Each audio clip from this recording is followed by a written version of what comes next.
ETF index mutual funds నేర్చుకుని stock మార్కెట్లో రాణించాలనుకుంటున్నారా? వెంటనే ఈ నెంబర్కి కాల్ చేయండి. హాయ్ హలో నమస్తే, welcome back to Suman TV. Present మనతో పాటు ఉన్నారు 25 ఇయర్స్ నుంచి అమెరికాలో ఉంటున్నటువంటి ఎంఎన్సీ ఎగ్జిక్యూటివ్ వీరభద్రరావు గారు. సార్తో మాట్లాడతాం. నమస్తే సార్. నమస్తే అమ్మా. సార్, మీరు చాలా వీడియోస్లో మాట్లాడారు. ఒక విషయం ఏంటంటే, ఎవరైతే అమెరికా వస్తారో అక్కడికి వచ్చాక సెటిల్ అయిపోయిన వాళ్ళు ఎవరైతే ఉంటారో, కొత్తగా వచ్చిన వాళ్ళు, అక్కడ సెటిల్ అయిన వాళ్ళు కూడా ఏంటంటే అక్కడ లైఫ్ స్టైల్ని అలవాటు చేసుకోవాలి. ఫస్ట్ ఆఫ్ ఆల్ అక్కడ ఎలా ఉంటున్నాం అంటే, మనం ఒక ప్లేస్ నుంచి ఇంకొక దగ్గరికి వెళ్తున్నాం అంటే అక్కడ వాతావరణానికి మనం మింగిల్ అవ్వాలి. అలా ఉండకుండా మన వాళ్ళు అక్కడికి వచ్చి అంతా కొంచెం ఖరాబ్ చేయడం ఇలాంటివన్నీ జరుగుతున్నాయని చెప్తున్నారు. సో ఎట్లా సార్ అక్కడికి వచ్చి ఆ సొసైటీలో మనం మింగిల్ అవ్వాలి అంటే ఏం తెలుసుకోవాలి, ఏం నేర్చుకోవాలి, అసలు ఎలా ఉండాలి అంటే? సో ఇది అమెరికన్ సొసైటీకి మాత్రమే కాదు, ఎక్కడికి మనం వెళ్ళినా. ఇప్పుడు ఫర్ ఎగ్జాంపుల్ చెన్నైలో అందరూ లుంగీలు కట్టుకుని తిరుగుతారు. అది వాళ్ళ లోకల్ కల్చరల్ స్టాండర్డ్. అది ఎస్. అదే అలా అని చెప్పి ప్రొఫెషనల్స్ ఐటీ జాబ్కి లుంగి కట్టుకుని వెళ్ళరు. ఈవెన్ దో వాళ్ళు చెన్నై నేటివ్ అయినా వాడు ప్యాంట్ చొక్కా వేసుకుని వస్తాడు. గుడికి వెళ్ళినప్పుడు అందరూ చక్కగా లుంగి కట్టుకుని వెళ్తారు. సో అది అక్కడ local standard, local culture, local NAM.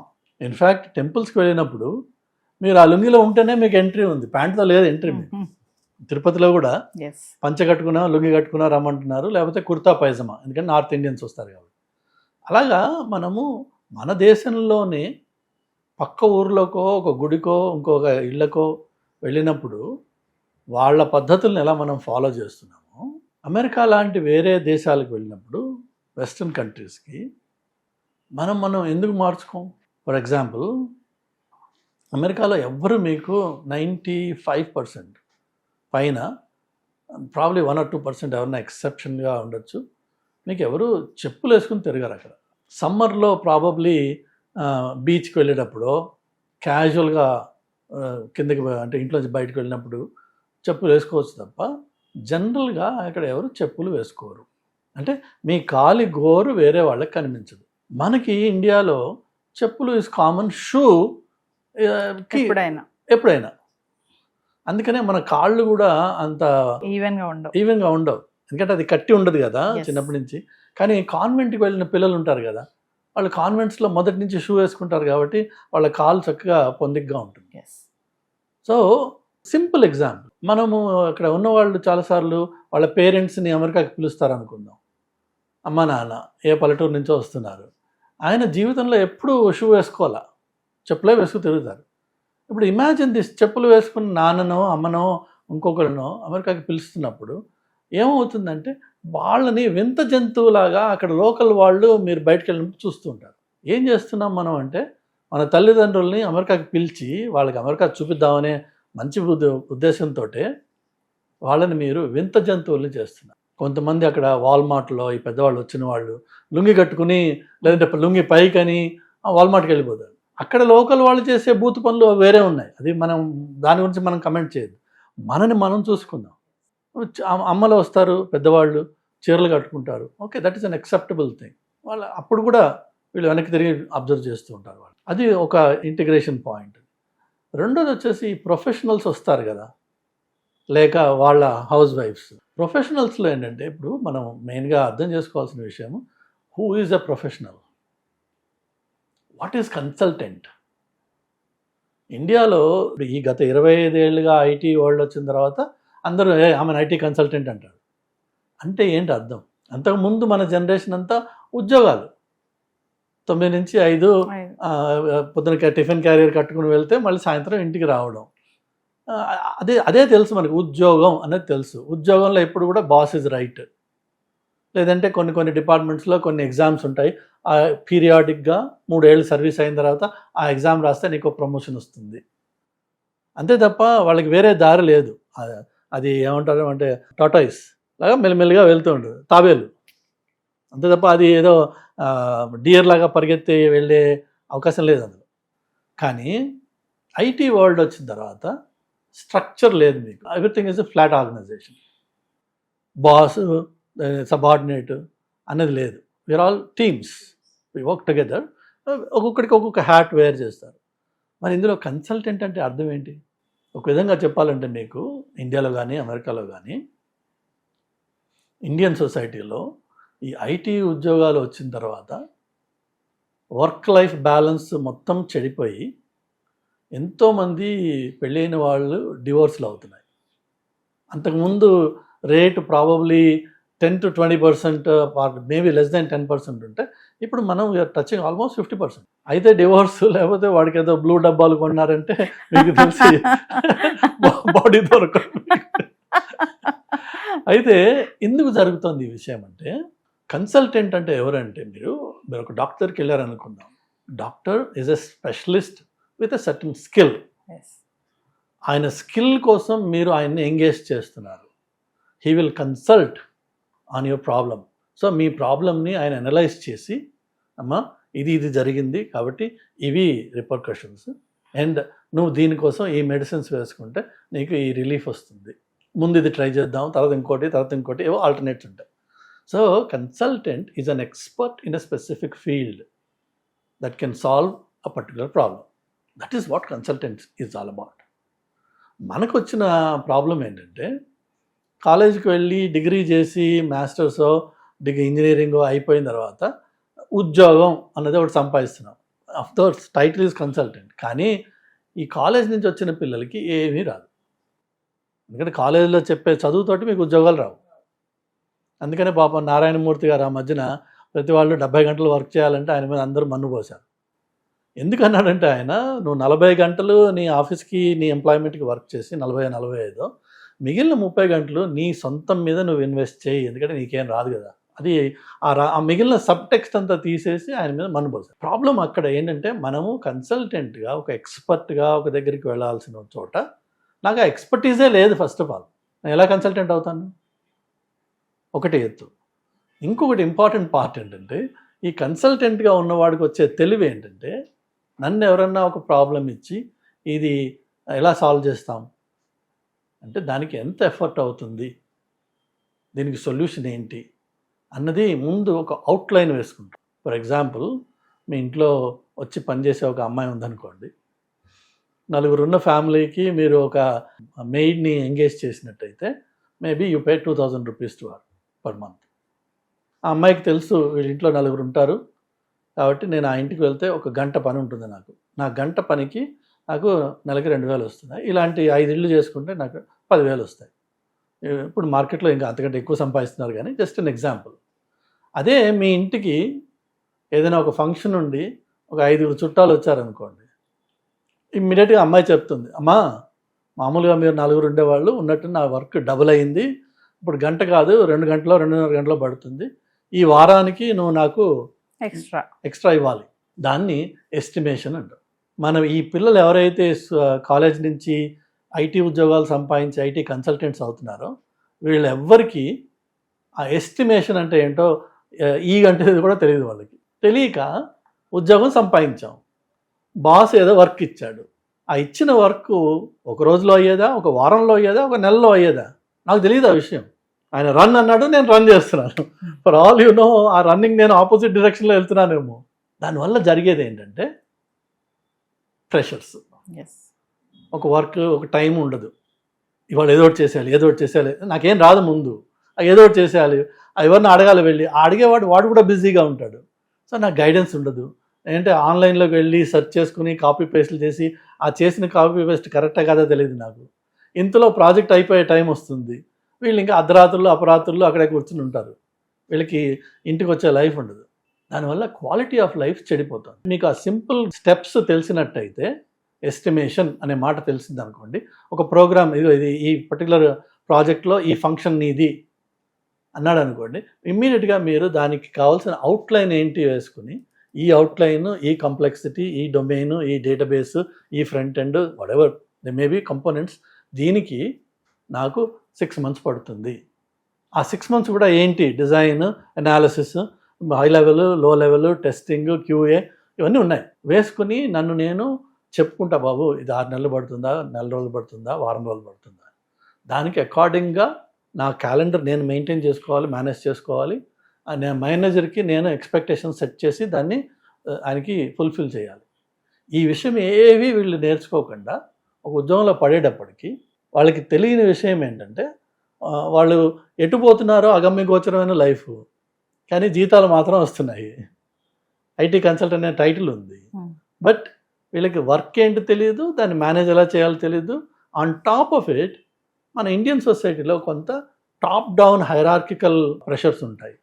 Manager is right. చాలాసార్లు నేను చూశాను, your day ends when your target ends అంటాడు. అంటే నువ్వు ఇది చేసిన తర్వాత ఇంటికి వెళ్ళు, అది రేపు పొద్దున్న 5 అవుతుందా, ఇవాళ రాత్రి 12 అవుతుందా, ఇవాళ సాయంత్రం 5 అవుతుందా, వీళ్ళకి తెలియదు. సో ఆ self management, learning the basics of your job, of what is expected of you, అది తెలియనప్పుడు ఇండియా అయినా అమెరికా అయినా క్వాలిటీ ఆఫ్ లైఫ్ ఉండదు. లేక అది దాని ఇంపాక్ట్ వాళ్ళ పార్ట్నర్స్ మీద పడుతుంది, అక్కడ రిలేషన్షిప్స్ చెడిపోతుంటాయి, రైట్? సో ఇది నేర్చుకున్నట్టయితే డెఫినెట్గా యుఎస్లో కానీ ఇక్కడ కానీ వీళ్ళు ఒక కెరీర్ బిల్డ్ చేయొచ్చు. అది ప్రొఫెషనల్ సైడ్లో. ఇక పర్సనల్ సైడ్లోకి వచ్చినప్పుడు నేను చాలాసార్లు చెప్పాను ఇంతకుముందు కూడా మీతో వీడియోస్లో, పర్సనల్ గ్రూమింగ్ ఈజ్ ఇంపార్టెంట్. చాలా ఇంపార్టెంట్. అది ఏంటంటే నేను ఒక ఇంటర్వ్యూకి వెళ్తున్నప్పుడు ఎలా నన్ను నేను తయారు చేసుకుని నన్ను నేను ప్రజెంట్ చేసుకుంటానో, ఆ presentation every day of your life in public, ఉద్యోగానికనే కాదు, ఎక్కడన్నా మనం షాపింగ్కి వెళ్తున్నాం. ఇన్ఫ్యాక్ట్ చాలాసార్లు మీరు ఆన్లైన్లో వీడియోస్ చూడండి, ఫ్లైట్లో ట్రావెల్ చేసేటప్పుడు నువ్వు ప్రాపర్గా ప్రొఫెషనల్గా బట్టలు వేసుకుని వెళ్తే మీకు అటెండెంట్ ఇచ్చే ట్రీట్మెంట్కి వర్సెస్ ఒక హోమ్లెస్ ఫెలో లాగా చిరిగిపోయిన జీన్స్ను పనికిరాని హుడీస్ వేసుకుని వెళ్తే అదే హోస్ట్ మిమ్మల్ని ఎలా ట్రీట్ చేస్తుంది. జస్ట్ అది ఎవరో మీరు కొత్తవాడు వచ్చి మీకు ఆ తెలివి చెప్పక్కర్లా, మీరు స్వయంగా మీకు కనిపిస్తుంది. కానీ మనం దాని నుంచి నేర్చుకోకుండా నాకేంటి నిన్ను నీ ప్రజెంటేషన్ ఏంటంటే your looking like a homeless fellow, నీకు ఎవరు గౌరవం ఇవ్వరు. గౌరవం మనం సంపాదించుకోవాలి, not because of the titles of the money are other things, in how you present your self. చాలాసార్లు ఈ మధ్యకాలంలో నేను గత 10 ఏళ్ళుగా చూస్తున్నా, మన పిల్లలు అమెరికాకి వచ్చి మాసిపోయిన గడ్డాలు, ఇంతింత జుట్టు, దాంట్లో ఏమన్నా నీకు ఆ హెయిర్ కటింగ్ డబ్బులు ఏమైనా మిగులుతాయా అంటే అదేమి ఆస్తులు పోయే పని కాదు. అది మా అయితే $20 అవుతుంది hair cut. But cleanliness is important, presentation is important. You need to look like a professional. మనం ఏదైతే లెట్స్ సే ఒక డాక్టర్ దగ్గరికి వెళ్ళారు మీరు, ఆయన అదే చింకి జుట్టుతోటెన్నో చిరిగిపోయిన బట్టలతో వచ్చాడు అనుకోండి, మనం లేచి వెళ్ళిపోతాం బయటికి, ఇదొక్క డాక్టర్ ఎలా ఉన్నాడు. మరి నువ్వు ఇవన్నీ గౌరవం నీకు ఎలా వస్తుంది? Simple thing. ఇక ఈ మన ఆడవాళ్ళు ఎవరైతే హౌస్ వైఫ్స్ పర్టికులర్లీ యుఎస్కి వస్తున్నారో, ఈ మధ్యన ఇదొక ట్రెండ్ చూశాను నేను. ఈ మధ్యన కాదు, ఎప్పుడు నేను లాస్ట్ టైం నేను చూసింది, మా అమ్మాయి మిడ్ స్కూల్ అయిపోయిన తర్వాత ఒక ఇంట్లో ఉన్నప్పుడు మేము వెళ్ళామన్నమాట తన్ని సెట్ చేయడానికి. అక్కడ చూస్తే ఆ చుట్టుపక్కల కాలనీలో నైటీలు వేసుకుని ఆడవాళ్ళు వాకింగ్కి వెళ్ళిపోతున్నారు. ఈ ట్రెండ్ అక్కడ వరకు కూడా వచ్చింది. అంటే నైటీలు కూడా ఇక్కడ ఉంది, కానీ అమెరికా కూడా వచ్చేసింది అన్న విషయాన్ని అక్కడ చూసాను. ప్రాబబ్లీ ఈ డల్లాస్పురంలో అందరూ నైటీస్లోనే తిరుగుతారేమో. నేను డాలస్కి చాలా తక్కువ వెళ్ళాను, మొత్తం 26 yearsలో 2 times వెళ్ళి ఉంటాయి ఇప్పుడు. సో మన వాళ్ళు ఉన్నారు అంటే ఈ చండాలమైన పనులు ఇక్కడి నుంచి అక్కడ తీసుకెళ్తున్నారు. తీసుకెళ్ళేటప్పటికి నువ్వు ఏమైపోతావు అంటే you stand out. These are idiots, these are backward people, they don't integrate in our society. Communication ఒక ఎత్తు, లాంగ్వేజ్, డిక్షన్, ప్రొనౌన్సియేషన్ ఇవన్నీ ఒక ఎత్తు, అది టాలరేట్ చేస్తాడు అవతలవాడు, ప్రొవైడెడ్ నీ మిగిలిన ప్రజెంటేషన్ క్లీన్గా ఉందనుకోండి. People accept you. బికాజ్ మనకి ఫస్ట్ మీకు ఎవరైనా చూడగానే ఒక ఇంప్రెషన్ మీ ప్రజెంటేషన్తో అవుతుంది. నోరు తెరిచిన తర్వాత దాన్ని చెడు పాడు చేసుకోవచ్చు, లేదా దాన్ని ఇంప్రూవ్ చేసుకోవచ్చు. ఫస్ట్ థింగ్ డోర్ ఓపెన్ చేసి or whenever you see anybody, ఎక్కడైనా సరే, ఏ సందర్భంలోనైనా సరే, ఒక మనిషిని చూడంగానే మనం దూరం నుంచి ఇంప్రెషన్ జరిగేది మీ ఫస్ట్ ఇంప్రెషన్ ఆ ప్రజెంటేషన్ తోటి. అది మనం వేరే వాళ్ళని చూసి కమెంట్ చేస్తూ మనం మేనేజ్ చేసుకోలేకపోతే ఎట్లా? ఇది జరగకపోవడం వల్ల టెంపుల్స్కి వెళ్ళి బంగారాలు దిగదోచుకున్నంత మాత్రాన, లేదంటే పట్టు చీరలు కట్టేసుకున్నంత మాత్రాన నీకు గౌరవం రాదు. అక్కడేదో అమ్మలక్కలు కూర్చొని ఇది ఎప్పుడు కొన్నారు, అది ఎప్పుడు కొన్నారు, మన ఇండియాకి వెళ్ళినప్పుడు అది వచ్చినే సోది, పనికిరాని చేస్తుంది. మనకు కావాల్సింది ఏంటంటే అమెరికన్ సొసైటీలో వాళ్ళ నార్మ్స్ ఏంటి, వాళ్ళ స్టాండర్డ్స్ ఏంటి, మనము ఎక్కడి వరకు దాన్ని అడాప్ట్ చేసుకోగలం. అలా అని చెప్పి అక్కడేదో విచ్చలవిడిగా బికినీలను షార్ట్స్ వేసుకుని తిరగట్ల రోడ్ల మీద. There equally decent guys. దాని బికినీకి ఎక్కడ ఉందో అది బీచ్లో ఉంటుంది. సో అది ఇంకొక పార్ట్ అనమాట. ఏంటంటే అమెరికాలో 6 ఋతువులు మీకు కనిపిస్తాయి అక్కడ. ఏదైతే పుస్తకాల్లో మనం ఇక్కడ చదువుకునేవాళ్ళమో ఇక్కడ మనకి ఓన్లీ నేను అంటూ ఉంటాను అనమాట, మనకి 10 నెలలు సమ్మరు, 2 నెలలేమో వింటర్. అంతే, మనకి మధ్యలో ఎప్పుడో ఉన్నట్టుండో వర్షం పడుతుంది, ఎందుకు వచ్చిందో మనకి తెలియదు దాని గురించి. అమెరికా అలా కాదు, ఎవ్రీ 2 months మీకు సీజన్ మారుతుంది. వింటరు, ఫాల్, సమ్మరు, అలా మళ్ళీ అట్లా మీకు 6 ఋతువులు కనిపిస్తాయి అక్కడ. 6 ఋతువులకి తగ్గట్టుగా మీకు బట్టలు కూడా మారుతాయి. నేను చాలాసార్లు చూశాను ఇక్కడ వచ్చిన పిల్లలు వింటర్లో హాఫ్ స్లీవ్స్ వేసుకుని వెళ్తారు బయటికి. అఫ్కోర్స్ నీ లోపల ఉంది వేడి, 10 నిమిషాలు 5 నిమిషాలు దాన్ని తట్టుకోగలవేమో, కానీ దానివల్ల వచ్చే ఎఫెక్ట్, లాంగ్ టర్మ్ ఎఫెక్ట్ చాలా చండాలంగా ఉంటుంది. ఒకటి, చూడ్డానికి కూడా ఆ స్నోలో చెప్పులు వేసుకుని వెళ్ళడము, లేక ఆ స్నోలో inappropriate dress for that situation. Party wear అనే కాదు నేను అనేది, ఈవెన్ మన ఇంటి దగ్గర షార్ట్స్ ఎప్పుడు వేసుకుంటావు, ప్యాంట్స్ ఎప్పుడు వేసుకుంటావు, పజామా ఎప్పుడు వేసుకుంటావు, అది ఎక్కడి వరకు వేసుకుంటే నీట్గా ఉంటుంది. దానివల్ల నీకు అవతల వాళ్ళకి నువ్వు ఏ ఇంప్రెషన్ నువ్వు ఫామ్ చేస్తున్నావు. కొంతమందికి అది మాట చెప్పావు అనుకోండి, నేను I don't care about them అని, నువ్వు నాకు చెప్పేది నా ఇష్టం వచ్చినట్టు నేను ఉంటాను, ఉండు, కానీ నీకు ఆ గౌరవం సంపాదించలేవు. ఒకటి. రెండోది, అక్కడ సొసైటీలో నువ్వు కెరీర్ బిల్డ్ చేయాలనుకున్నట్టయితే నీకు ఇవన్నీ వర్క్ అవుతాయి. ఉద్యోగంలో ప్రమోషన్స్, నేను ఐఎమ్ ఏ బెటర్ ప్రోగ్రామర్ కాబట్టి నేను ప్రాజెక్ట్ మేనేజర్ అయిపోను. I need to be a good programmer with good communication and good level of analytical skills, maturity and the people relationship capability. ఎందుకంటే ఇండియాలో ఎలా ఉందంటే టైటిల్స్కి గౌరవం వస్తుంది. If I'm vice president, everybody will look up, oh my God. అక్కడ it doesn't matter, you are the CEO unless you talk to me like a CEO. You don't get the respect of a CEO. Who cares? నాకు దమ్ముంది, ఈ job కాకపోతే ఇంకో జాబ్లోకి వెళ్తాను, అంతే తప్ప నీ నోటి మాట వల్ల, నీ అపియరెన్స్ వల్ల, నీ యాటిట్యూడ్ వల్ల నీకు రెస్పెక్ట్ వస్తుంది, రికగ్నిషన్ వస్తుంది. అవి లేని రోజున నువ్వు IIT నుంచి వచ్చాను నేను అన్నా నీకు రికగ్నిషన్ రాదు, గ్రోత్ రాదు. అలానే ఈ రోజున అమెరికాలో one of the most hated community ఏది అంటే ఇండియన్స్. ఎందుకు అన్నట్టయితే మన ప్రాబ్లం, బాగా డబ్బులు సంపాదిస్తున్నాం. We are the richest minorities among all immigrants. Indians are the richest. అంటే డబ్బు ఉంది మన దగ్గర, సో కెపాసిటీ టు స్పెండ్ మన దగ్గర ఉంది, పొటెన్షియల్ ఉంది. కానీ మైండ్ క్లోజ్ అయిపోయి నేను అదే ఇండియన్ పద్ధతిలో ఉంటాను నేను అనేటప్పటికీ నీ దగ్గర డబ్బున్నా నీకు గౌరవం రావట్లా, హేట్రెడ్ సంపాదిస్తున్నాను. నీకున్న డబ్బు అలానే రోడ్డు మీద పడేమని చెప్పట్లా. ఫర్ ఎగ్జాంపుల్ సింపుల్గా చెప్తాను నేను, ఆలన్ ఎడ్మండ్స్ అని ఒక షూ ఉంది, నేను బాడీ పబ్లిసిటీ ఇవ్వట్లేదు, బట్ ఒక నేమ్, బ్రాండెడ్ నేమ్, జాన్స్టన్ అని, ఆలిసన్, అట్లా సింపుల్గా అవే పెద్ద 3500 4000 షూస్ కాదు అవి. మహా అయితే 600 700 500 800 అలా ఉంటాయి.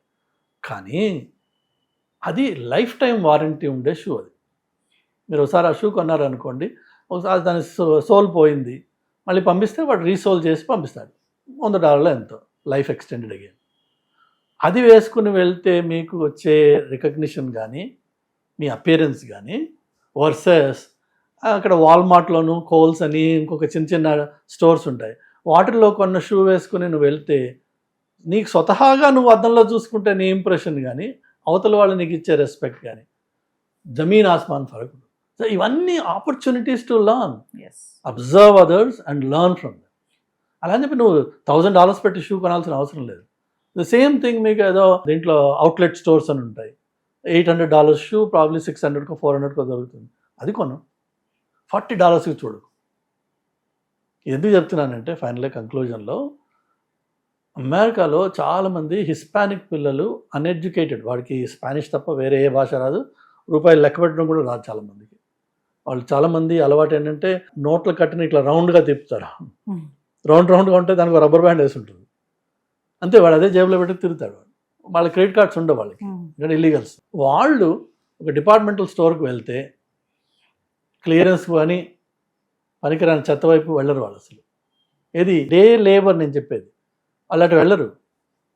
వాడు నైకీ బ్రాండ్ న్యూ ఎక్కడ ఉందని చెప్పి వెళ్తాడు ఆ డిపార్ట్మెంట్కి, లేదంటే అడిడా ఆ డిపార్ట్మెంట్కి వెళ్తాడు. వాడు బ్రాండ్ న్యూ అన్నీ తీసుకొచ్చి కౌంటర్ ముందు పెడతాడు.